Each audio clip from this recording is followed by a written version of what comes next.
So another unit na naman. So yan, Hyundai Ion.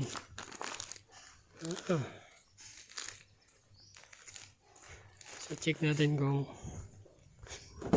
yan, kabukas naman. So ang problema kasi dito ay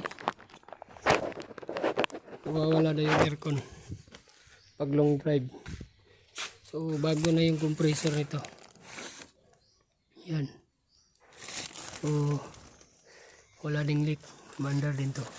Walang ibang magmomonitor at magbibigay ng signal sa ECU. Hindi ito lang. Papalitan natin.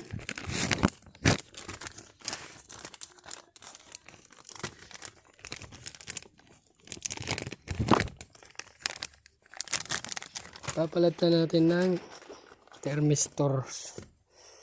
Yan. So madali lang ito ikabit. Simple lang to. Tutorial.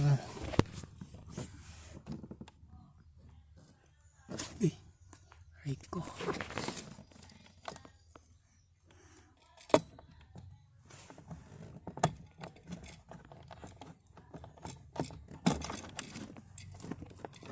Ewan ko bakit ganito yung ginawa sa iyo. Yan, kinabitan ng manual thermostat yung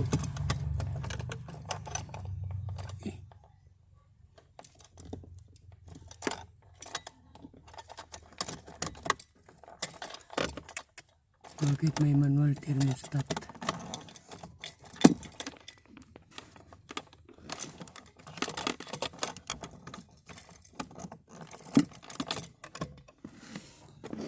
So ito yan. Sa mga may Hyundai Ion dyan na yung issue ay fluctuating, baka napansin nyo yung nag-on off, on off, on off. So common problem nito ay ganito. So pangalawa ko ng palit to. Yung unang diniagnose ko ay naging okay siya. Sabi ng may-ari na naging okay na. Hyundai Ion rin. At ito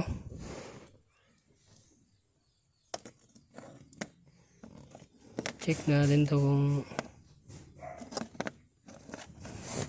parehas ba to? Parehas lang. Mahaba. Mahaba to.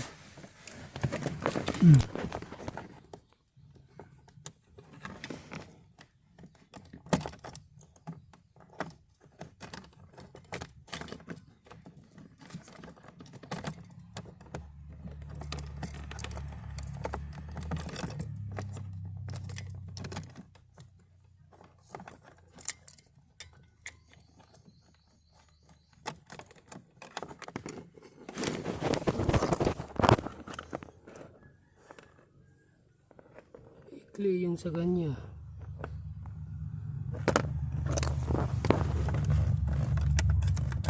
Depende kasi siguro to.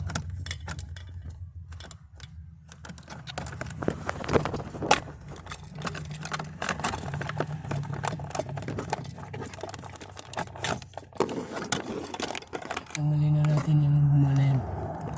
Bakit pa kasi nilagyan ng ganyan?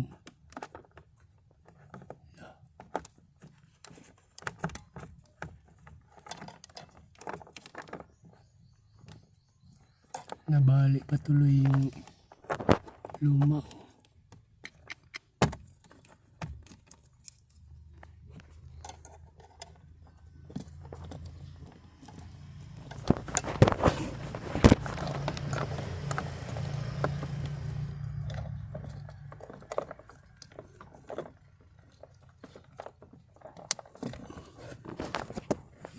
Check natin.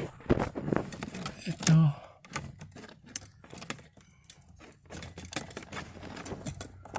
So, hindi naman nakakabit to.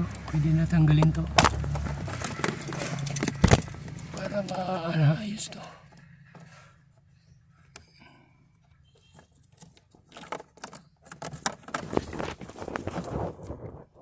Dito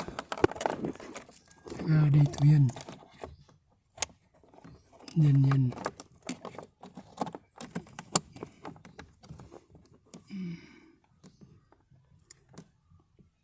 So, lagyan na lang natin ng